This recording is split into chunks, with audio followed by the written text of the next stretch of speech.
1월 22일 목요일 아침 기도회를 시작합니다. 오늘도 기도와 말씀으로 시작할 수 있게 하신 주님께 감사하며 오늘도 악한 영들의 시험을 주님의 힘으로 이겨내며 새 힘을 얻고 주님의 뜻을 이루는 하루가 되길 찬양으로 고백합니다. 찬송가 342장입니다.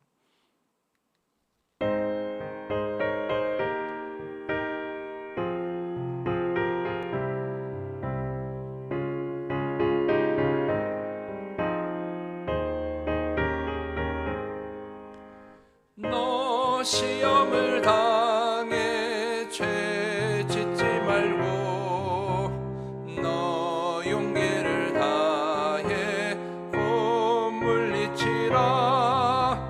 너 시험을 이겨 새 힘을 얻고 주 예수를 믿어 늘 승리하라. 그의 위로를 빌라. 주님 내 편에 서서 항상 도우시리. 내 친구를 삼가 잘 선택하고 너 언행을 삼가 늘 조심하라. 너 열심을 다해 늘 충성하고 온 정성을 다해 주 봉사하라. 우리 구주의 힘과 그의 위로를 빌라. 주님 내 편에 서서 항상 도우시리.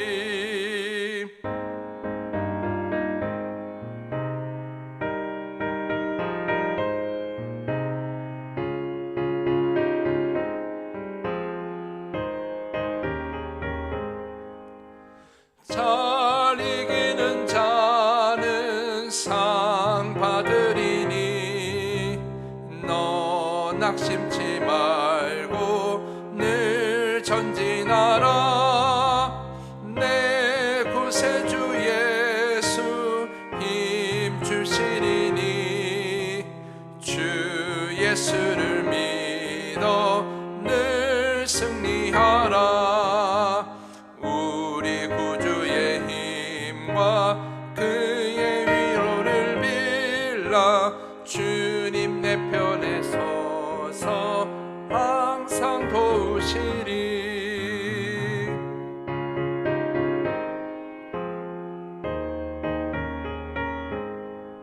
아멘. 이제 말씀을 묵상합니다. 오늘은 마가복음 14장입니다. 우리 말씀을 듣고 읽으며 여러분의 삶에 온전히 더하는 시간이 되기를 축복합니다. 마가복음 14장.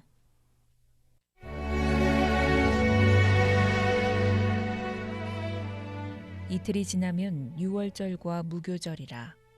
대제사장들과 서기관들이 예수를 흉계로 잡아 죽일 방도를 구하며 이르되 밀란이 날까 하노니 명절에는 하지 말자 하더라. 예수께서 베다니 나병 환자 시몬의 집에서 식사하실 때에 한 여자가 매우 값진 향유 곧 순전한 나드 한 옥합을 가지고 와서 그 옥합을 깨뜨려 예수의 머리에 부으니 어떤 사람들이 화를 내어 서로 말하되 어찌하여 이 향유를 허비하는가. 이 향유를 300데나리온 이상에 팔아 가난한 자들에게 줄 수 있었겠도다 하며 그 여자를 책망하는지라. 예수께서 이르시되 가만두라. 너희가 어찌하여 그를 괴롭게 하느냐. 그가 내게 좋은 일을 하였느니라. 가난한 자들은 항상 너희와 함께 있으니 아무 때라도 원하는 대로 도울 수 있거니와 나는 너희와 항상 함께 있지 아니하리라. 그는 힘을 다하여 내 몸에 향유를 부어 내 장례를 미리 준비하였느니라. 내가 진실로 너희에게 이르노니 온 천하에 어디서든지 복음이 전파되는 곳에는 이 여자가 행한 일도 말하여 그를 기억하리라 하시니라. 12 중에 하나인 가룟 유다가 예수를 넘겨주려고 대제사장들에게 가매 그들이 듣고 기뻐하여 돈을 주기로 약속하니 유다가 예수를 어떻게 넘겨줄까 하고 그 기회를 찾더라. 무교절의 첫날 곧 유월절 양 잡는 날에 제자들이 예수께 여짜오되 우리가 어디로 가서 선생님께서 유월절 음식을 잡수시게 준비하기를 원하시나이까 하매 예수께서 제자 중에 둘을 보내시며 이르시되 성내로 들어가라. 그리하면 물 한 동이를 가지고 가는 사람을 만나리니 그를 따라가서 어디든지 그가 들어가는 그 집 주인에게 이르되 선생님의 말씀이 내가 내 제자들과 함께 유월절 음식을 먹을 나의 객실이 어디 있느냐 하시더라 하라. 그리하면 자리를 펴고 준비한 큰 다락방을 보이리니 거기서 우리를 위하여 준비하라 하시니 제자들이 나가 성내로 들어가서 예수께서 하시던 말씀대로 만나 유월절 음식을 준비하니라. 저물매 그 12를 데리시고 가서 다 앉아 먹을 때에 예수께서 이르시되 내가 진실로 너희에게 이르노니 너희 중에 한 사람 곧 나와 함께 먹는 자가 나를 팔리라 하신대. 그들이 근심하며 하나씩 하나씩 나는 아니지요 하고 말하기 시작하니 그들에게 이르시되 12 중에 하나 곧 나와 함께 그릇에 손을 넣는 자니라. 인자는 자기에 대하여 기록된 대로 가거니와 인자를 파는 그 사람에게는 화가 있으리로다. 그 사람은 차라리 나지 아니하였더라면 자기에게 좋을 뻔하였느니라 하시니라. 그들이 먹을 때에 예수께서 떡을 가지사 축복하시고 떼어 제자들에게 주시며 이르시되 받으라 이것은 내 몸이니라 하시고 또 잔을 가지사 감사기도 하시고 그들에게 주시니 다 이를 마시매 이르시되 이것은 많은 사람을 위하여 흘리는 나의 피 곧 언약의 피니라. 진실로 너희에게 이르노니 내가 포도나무에서 난 것을 하나님 나라에서 새 것으로 마시는 날까지 다시 마시지 아니하리라 하시니라. 이에 그들이 찬미하고 감람산으로 가니라. 예수께서 제자들에게 이르시되 너희가 다 나를 버리리라. 이는 기록된 바 내가 목자를 치리니 양들이 흩어지리라 하였음이니라. 그러나 내가 살아난 후에 너희보다 먼저 갈릴리로 가리라. 베드로가 여짜오되 다 버릴지라도 나는 그리하지 않겠나이다.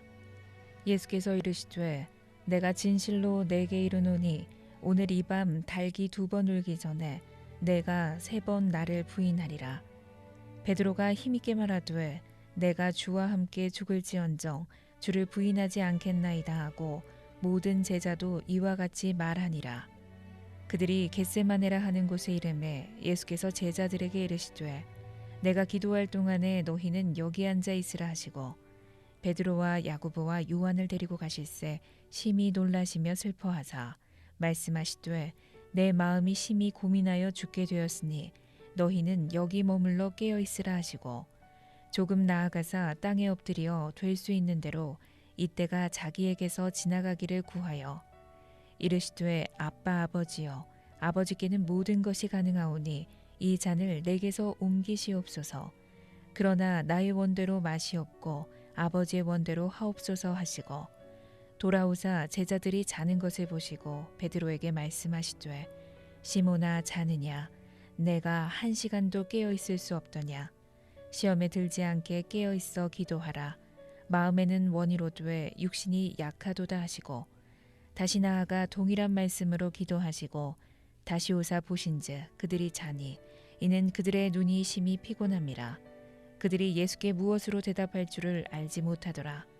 3번째 오사 그들에게 이르시되 이제는 자고 쉬라. 그만 되었다. 때가 왔도다. 보라 인자가 죄인의 손에 팔리느니라. 일어나라 함께 가자. 보라 나를 파는 자가 가까이 왔느니라. 예수께서 말씀하실 때에 곧 12 중에 하나인 유다가 왔는데 대제사장들과 서기관들과 장로들에게서 파송된 무리가 검과 몽치를 가지고 그와 함께 하였더라. 예수를 파는 자가 이미 그들과 군호를 짜 이르되 내가 입맞추는 자가 그이니 그를 잡아 단단히 끌어가라 하였는지라. 이에 와서 곧 예수께 나와 랍비여 하고 입을 맞추니 그들이 예수께 손을 대어 잡거늘 곁에 서 있는 자 중에 한 사람이 칼을 빼어 대제사장의 종을 쳐 그 귀를 떨어뜨리니라. 예수께서 무리에게 말씀하여 이르시되 너희가 강도를 잡는 것 같이 검과 몽치를 가지고 나를 잡으러 나왔느냐. 내가 날마다 너희와 함께 성전에 있으면서 가르쳤으되 너희가 나를 잡지 아니하였도다. 그러나 이는 성경을 이루려 함이니라 하시더라. 제자들이 다 예수를 버리고 도망하니라. 한 청년이 벗은 몸에 배 혼니부를 두르고 예수를 따라가다가 무리에게 잡히매 배 혼니부를 버리고 벗은 몸으로 도망하니라. 그들이 예수를 끌고 대제사장에게로 가니 대제사장들과 장로들과 서기관들이 다 모이니라. 베드로가 예수를 멀찍이 따라 대제사장의 집 뜰안까지 들어가서 아랫사람들과 함께 앉아 불을 쬐더라. 대제사장들과 온 공회가 예수를 죽이려고 그를 칠 증거를 찾되 얻지 못하니 이는 예수를 쳐서 거짓 증언하는 자가 많으나 그 증언이 서로 일치하지 못함이라. 어떤 사람들이 일어나 예수를 쳐서 거짓 증언하여 이르되 우리가 그의 말을 들으니 손으로 지은 이 성전을 내가 헐고 손으로 짓지 아니한 다른 성전을 사흘 동안에 지으리라 하더라 하되 그 증언도 서로 일치하지 않더라. 대제사장이 가운데 일어서서 예수에게 물어 이르되 너는 아무 대답도 없느냐? 이 사람들이 너를 치는 증거가 어떠하냐 하되 침묵하고 아무 대답도 아니하시거늘 대제사장이 다시 물어 이르되 내가 찬송받으리의 아들 그리스도냐? 예수께서 이르시되 내가 그니라. 인자가 권능자의 우편에 앉은 것과 하늘 구름을 타고 오는 것을 너희가 보리라 하시니 대제사장이 자기 옷을 찢으며 이르되 우리가 어찌 더 증인을 요구하리요? 그 신성모독하는 말을 너희가 들었도다.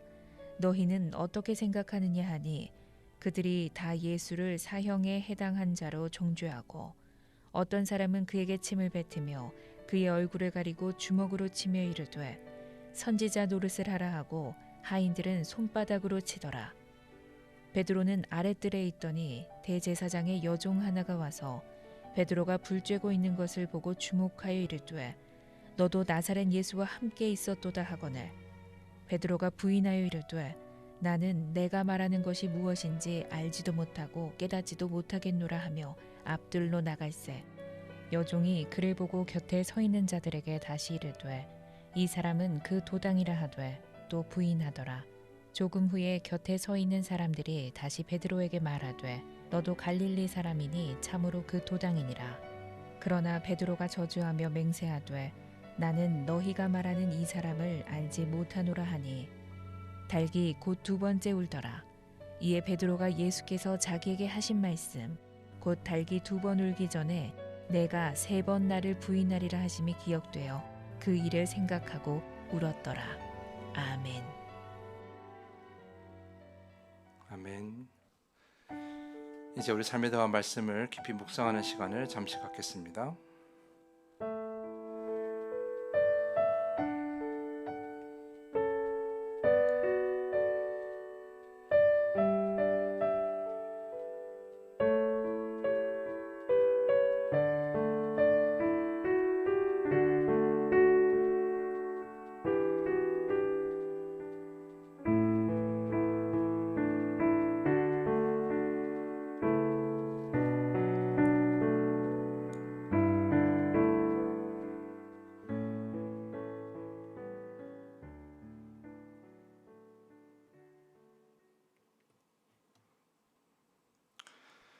이 시간 말씀 앞에 서신 성도님들을 주님의 이름으로 축복합니다. 축복할 때에 믿음을 가지고 아멘으로 응답하시기 바랍니다. 평안하십시오.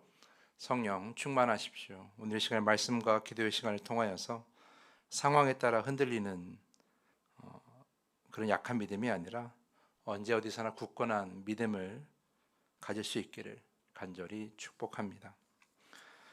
오늘 읽은 마가복음 14장은 유월절에 예수께서 잡히시던 날을 중심으로 기록되어 있습니다. 매우 긴 본문인데요.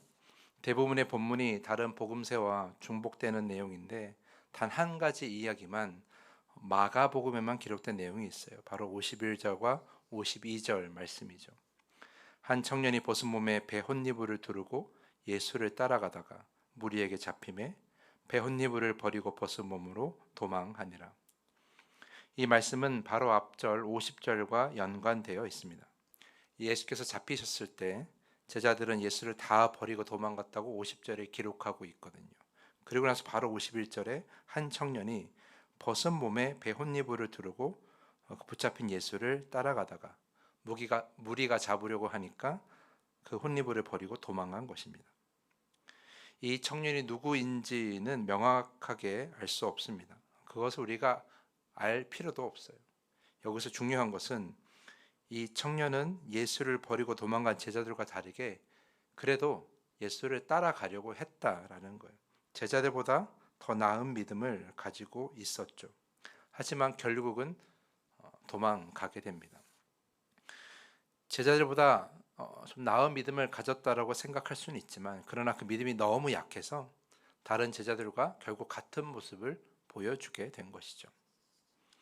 그래서 그의 벗은 몸은 그의 연약한 본래 모습을 드러냅니다. 그리고 배 혼니불은 그가 가지고 있던 약한 믿음을 보여주고 있는 것이죠.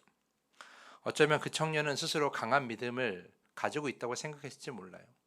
베드로가 그랬던 것처럼 나는 예수를 결코 부인하지 않겠다. 예수를 끝까지 따르겠다라는 믿음을 가지고 따라갔을지 몰라요. 하지만 자신의 약한 믿음을 제대로 인지하지 못한 거예요. 그러다가 붙잡히는 순간 자신의 약한 믿음이 그대로 드러난 것이죠.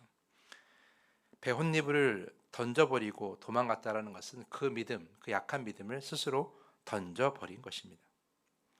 어떤 상황에서도 믿음을 지키겠다는 그 다짐을 스스로 던져버린 것이죠. 사랑하는 성도 여러분, 성경은 이 청년의 이름을 기록하지 않습니다. 왜 그랬을까? 곰곰이 생각해 보면 이 청년이 곧 우리이기 때문이에요. 우리 자신의 모습이기 때문이죠. 우린 스스로 이런 착각에 빠질 때가 있습니다. 내 믿음은 견고하다고. 난 어떤 상황에서도 예수와 그 예수의 가르침을 버리지 않겠다고. 끝까지 예수를 따르겠다라고 이렇게 생각합니다. 하지만 우리는 스스로의 그런 약함을 결국 마주하게 됩니다. 우리가 가진 믿음은 완전하지 않습니다. 상황에 따라 우리의 믿음을 쉽게 버릴 수 있는 그런 약한 존재라는 거예요. 한순간에 믿음을 던져버리고 죄와 육체의 정욕에 타협하는, 한순간에 그 믿음을 던져버리고 말씀의 가치가 아닌 세상의 가치를 따라가는 그런 우리의 민낯을, 우리의 부끄러운 모습을, 우리의 벌거벗은 모습을 보게 된다는 겁니다. 부끄럽죠. 그런 우리의 모습을 보게 되면 부끄러운데 자꾸 우리는 그것을 숨기려고만 합니다. 자꾸 강한 믿음인 것처럼 약한 믿음을 포장하고 여전히 나는 부끄럽지 않다라고, 나는 강한 믿음이 있다고, 나는 좋은 성도라고 스스로 착각하고 있는 것이죠. 하지만 여러분, 우리의 부끄러움을 보는 것이 결코 우리를 계속해서 부끄럽게 하지는 않아요. 오늘 본문, 오늘 읽은 이 마가복음 14장 마지막에 기록되어 있는 것처럼 베드로도 그랬어요. 자신은 어떤 상황에서도 예수를 부인하지 않는 분명한 믿음을 가졌다고 스스로 착각했죠. 하지만 예수께서 잡히신 후 3번이나 부인하는 자신의 모습을 보면서 통곡합니다. 그가 왜 울었겠습니까? 내가 강한 믿음이라 생각했는데 결국 약한 믿음이었구나. 스스로를 보게 된 거예요. 그것이 부끄럽고 예수님께 그런 모습을 보인 것이 너무나 안타까웠죠. 하지만 그렇게 자신의 민낯을 보고 자신의 부끄러운 모습을 보고 어떻게 됩니까? 결국 베드로는 달라집니다. 이전보다 더 분명한 믿음을 갖게 되고 초대교회의 사도로서 매우 크게 쓰임을 받게 됩니다. 사랑하는 성도 여러분, 하나님 앞에 그리고 다른 성도들 앞에 여러분의 약함을 감추려고 하지 마십시오. 교회는 강한 척하는 것이 아니라 약함을 드러내는 것입니다. 낮아지는 것이에요. 세상은 강해야 살아남지만 교회는 약함을 드러내고 인정해야 온전하게 신앙생활 할 수 있는 곳이에요. 결국 다 드러나게 될 약함을 어떤 상황에서든 어떤 일로서는 무조건 우리의 약함이 다 드러나게 될 터인데 자꾸 우리는 강한 척해요. 나는 아무런 문제가 없다고. 나는 강한 믿음을 가졌다고. 하지만 우리 중 그 누가 완전한 믿음을 가졌겠습니까?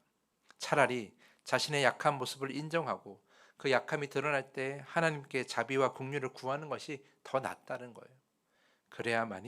그래야만이 겸손하고 온전한 믿음을 하나님 안에서 우리가 다시 입을 수가 있는 거죠.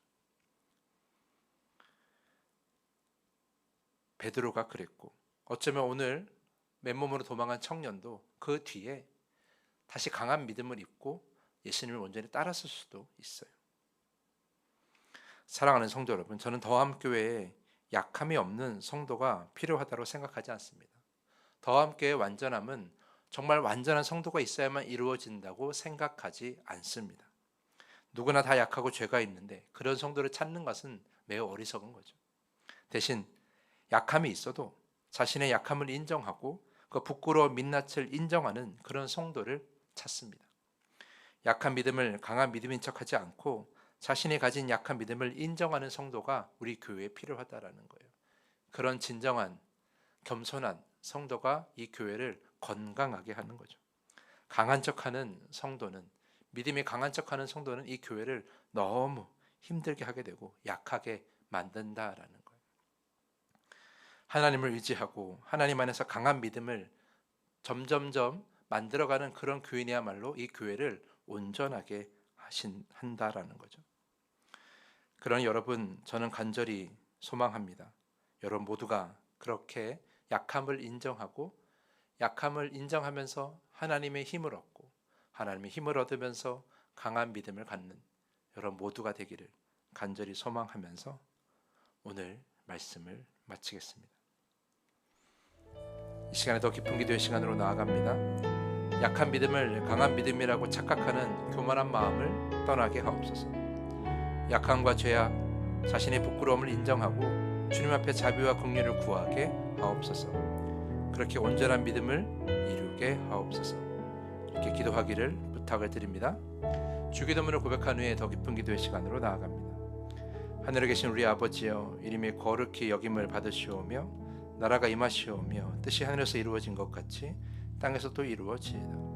오늘 우리에게 일용할 양식을 주시옵고 우리가 우리에게 죄 지은 자를 사하여 준 것 같이 우리 죄를 사하여 주시옵고 우리를 시험에 들게 하지 마시옵고 다만 악에서 구하시옵소서. 나라와 권세와 영광이 아버지께 영원히 있사옵나이다. 아멘.